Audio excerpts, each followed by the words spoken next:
Selection தேர்வு முறைகள். There are mainly 3 types of natural selections. 3 வகையான இயற்கை தேர்வு முறைகள் காணப்படுகின்றன. The first one stabilising selections அல்லது என்னது சென்டிஃபீடல் செலெக்ஷன்ஸ். ஸ்டெபிலைசேஷன் மீன்ஸ் நிலைப்படுத்துதல் தேர்வு. சென்டிஃபீடல் செலெக்ஷன்ஸ் மைய நோக்கு தேர்வு. இதுக்கு வந்து 2 பேர் கொடுத்துருக்காங்க. ஸ்டெபிலைசேஷன் செலெக்ஷனாலும் சென்டிஃபீடல் செலெக்ஷனாலும் 2 ஒன்று தான். கொஞ்சம் கவனமாக பார்த்துக்குங்க. இந்த ஒவ்வொரு செலெக்ஷன்ஸ் 3 செலெக்ஷன்ஸ் கொடுத்துருக்காங்க. இந்த ஒவ்வொரு செலெக்ஷன்ஸும் வந்து என்னது டைரெக்டாக கேட்குறதுக்கு வாய்ப்பு இருக்குது. ஒரு 5 மார்க் கொஸ்டின்ஸ்லையும் கேட்குறதுக்கு வாய்ப்பு இருக்குது. ஒன்றொன்றையும் தனித்தனியாகவும் கேட்கலாம். கொஞ்சம் கவனமாக படிச்சுக்கோங்க. ஃபர்ஸ்ட் ஒன் வந்து என்னது stabilising selections. This type of selections operates in a stable environment. இந்த மாதிரியான தேர்வு முறையானது ஒரு நிலையான சுற்றுச்சூழல் இருக்கும் பொழுது செயல்படுகின்றது. அந்த ஸ்டேபிளான ஒரு சுற்றுச்சூழல் இருக்கும்போது நடக்கக்கூடிய அந்த இயற்கை தேர்வுக்கு பேர் தான் அது நிலைப்படுத்துதல் அல்லது என்னது ஸ்டெபிலைசிங் செலெக்ஷன் பேர். இந்த இயற்கை தேர்வில் என்ன நடக்குதுன்னு பார்த்தோம்னா, இந்த ஆர்கானிசம்ஸ் வித் ஆவரேஜ் ஃபினோடைப். இந்த ஆர்கானிசம்ஸ் இந்த விலங்குகளில் ஆவரேஜ் ஃபினோடைப் சராசரி ஃபினோடைப்ஸ் மீன்ஸ் புறத்தோற்ற பண்பு. என்னது ஆவரேஜ் சராசரியான புறத்தோற்றம் உடைய அந்த உயிரினங்கள் சர்வைவ் உயிர் வாழுது. Whereas the extreme individuals from both ends are eliminated. 2 முனைகளில் காணப்படக்கூடிய என்னது புறத்தோற்ற பண்புகளில் எக்ஸ்ட்ரீம் மிகை பண்பு உடைய அந்த உயிரினங்கள், அந்த சூழலுக்கு ஒவ்வாத மிகை பண்பு உடைய அந்த உயிரினங்கள் உயிரினத் தொகையில் இருந்து நீக்கப்படுகின்றன. எலிமினேட்டட் மீன்ஸ் நீக்கப்படுது. There is no speciation means நல்லா பார்த்துக்கங்க. ஸ்பீசியேஷனா சிற்றினம்.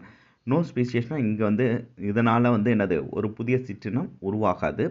பட் த ஃபினோடைபிக் ஸ்டெபிலிட்டி, இந்த புறத்தோற்றத்தில் காணப்படக்கூடிய அந்த நிலைத்தன்மையானது ஃபினோடைபிக் ஸ்டெபிலிட்டி, அந்த புறத்தோற்றத்தன்மையில் காணப்படக்கூடிய ஸ்டெபிலிட்டி இஸ் மெயின்டைன்ஸ். அது என்னது நிர்வகிக்கப்படுது within the populations over a generations.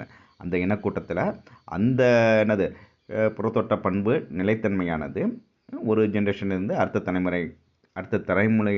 தலைமுறையிலேயும் அது அப்படியே நிர்வகிக்கப்படுது அல்லது பேணப்படுது. For example, measurements of sparrows that survived the storm cluster around the mean and the sparrows that failed to survive the storm clusters around the extremes of the variations showing stabilizing selection. ஸ்பாரோனா நமக்கு தெரியும் சிட்டுக்குருவி, சர்வைவ்னா உயிர் வாழுது, இந்த ஸ்ட்ரோம்னா புயல் இல்லை, cluster around the மீன்னா அது சராசரிக்கு ஒட்டி காணப்படுது. எடுத்துக்காட்டாக, புயலின் போது தப்பி வாழ்ந்த சிட்டுக்குருவிகளின் எண்ணிக்கை சராசரி அளவை ஒட்டி இருக்கும். புயலுக்கு தாக்குப்பிடிக்காத அல்லது தாக்குப்பிடிக்க இயலாத சிட்டுக்குருவிகளின் எண்ணிக்கை மாறுபாடுகளின் விளிம்புகளில் சேகரமாகி விடுகிறது. இப்போக்கு நிலைப்படுத்துதல் தேர்வினை குறிக்கின்றது. இது வந்து எதை குறிக்குதுன்னா, அந்த என்னது ஸ்டெபிலைசிங் செலெக்ஷன்ஸை இது மென்ஷன் பண்ணுதுன்னு சொல்கிறாங்க. இது என்னன்னு பார்த்தோம்னா, அந்த சிட்டுக்குருவிகளோட ஃபினோடைப்ஸில் வந்து என்னது நார்மலாக சராசரியாக இருக்கக்கூடிய அந்த சிட்டுக்குருவிகள் வந்து அந்த புயலை தாக்குப்பிடிச்சு உயிர் வாழுது.